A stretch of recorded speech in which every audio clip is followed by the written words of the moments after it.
Hi friends, it is Tuesday, November 12th. We just finished our Board of Supervisors meeting. We started at 9:03 and ended at 12:49. We had a pretty thick agenda and then addendum number 1 and addendum number 2. And we actually had some really substantive conversations. So I'm very impressed that we were able to get through all of that in a relatively short period of time. We started out the meeting with the We Are Gems, honoring 10 Pima County employees that are doing just really amazing work in Pima County, and I want to thank them all, and we'll do a little post for them as well. We voted 4-0, so unanimously, to build a bridge connecting the loop around Prince Road. So there is a segment of the loop that is about 4 miles long that there's no way to cross over, and this funding is specific for, cannot be used for roads at all. This is flood control capital and must be used to improve waterways. And so by default, you can also improve the traffic around waterways, and so that's what this is gonna do. So that passed unanimously. We also passed unanimously a U.S. Fish and Wildlife Memorandum of Understanding to establish the Santa Cruz River Wildlife Partnership. And this is a big step in creating the Santa Cruz Urban Wildlife Refuge. Santa Cruz County and the city of Tucson, and I believe one other county, are going to also be passing a similar MOU. And so I think that that's going to go a long way in establishing this partnership. We voted 5-0 in favor of leasing book services. And so when I read it, it didn't make sense to me. But as it was explained, if you have like a top 10 book, something that's, there's a high demand for, it can really only be checked out 20 times before it has to be sort of, shelved, and it then is sold by friends of the library or donated or something like that. What this would allow the county to do is to, once that book has been checked out over 20 times, the leasing book service will refresh it for free, so we don't have to buy another one. And that made sense to me, and it's really like a short-term amount, and it's up to $500,000, and the contract can be renewable. So we'll try it out this year and see if it works out. Unanimously passed adding a special meeting on November 21st at 9 a.m. to approve the general election canvass meeting, and that will be virtual, and it starts at 9 a.m. I know that there is some concern about what the delay is in counting the ballots. We've been in communication with the Director Hoggrove from elections and also County Recorder, Gabriela Casares Kelly, and they're doing everything they can. They've had some real setbacks in regards to staffing and other things, but I am confident that we will have everything ready for the 21st, and also have an opportunity to hear from both of them about what happened and what they're going to work on for the next election, which will be coming up in minimally 2 years. We'll have another midterm. We had an update on homelessness from Director Vesley was there, as well as Deputy County Administrator DeBonis, and then Director Darland.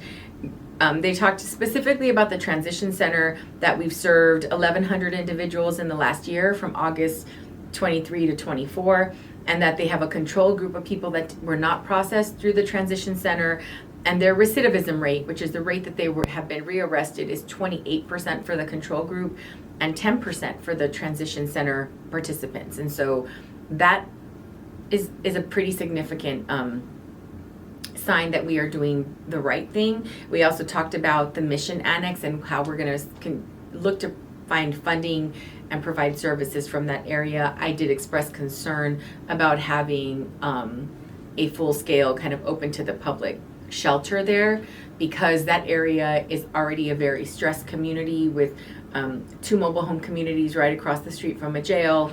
I think that adding another sheltering program there is not something that the constituents in District 5 want, and I've heard clearly from them, and so I'm going to continue to advocate for the members of our community. And while we want to be part of the solution, if there is a sheltering program that is a short-term program for people that are transitioning, coming out of the jail through the transition center and need somewhere to be able to sort of gather themselves, wait for other housing opportunities. That could be a possibility that I would feel comfortable with, but just something open to the public is not something that I will be in favor of. And so we had a motion to censure that was brought forward by Supervisor Hines regarding Sheriff Nanos. So we cannot, as a Board of Supervisors, censure. That was something that our Civil Deputy Brown indicated early on.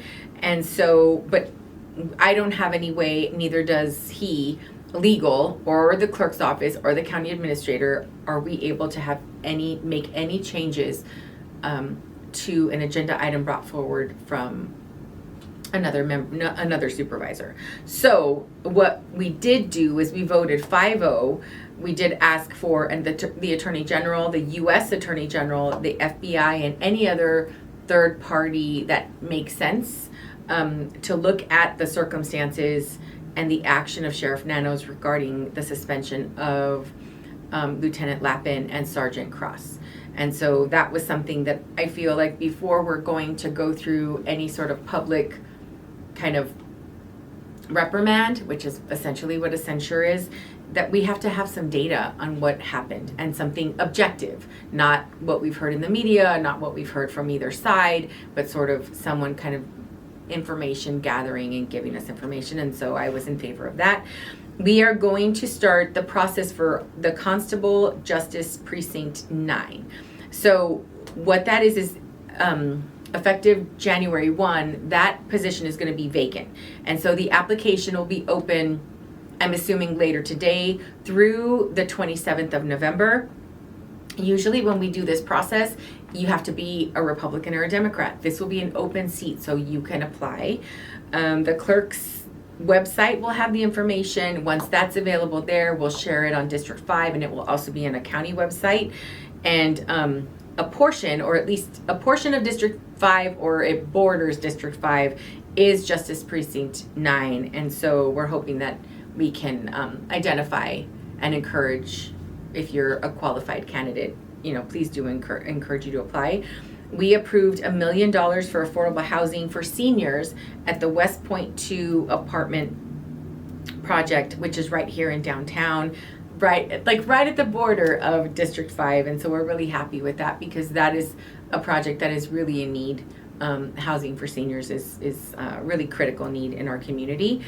We voted on a process and revised board policies to reflect a process for the naming of any kind of building, conference room, in this case a courtroom. We didn't have a process, which surprised me, because we had a process for if you're donating funds for a naming of a project. We had that process outlined, but not anything else. And so my concern is if it doesn't come to the board, then any administration that's coming in, let's say it's in this case the courtroom at Green Valley, named after the late Tomas Ayala, the next justice, Green Valley Justice Court judge that goes into that building can change the name, because there wouldn't have been a process establishing it at the board level. So I'm glad that we were able to do that. And then also the naming of that courtroom was 5-0.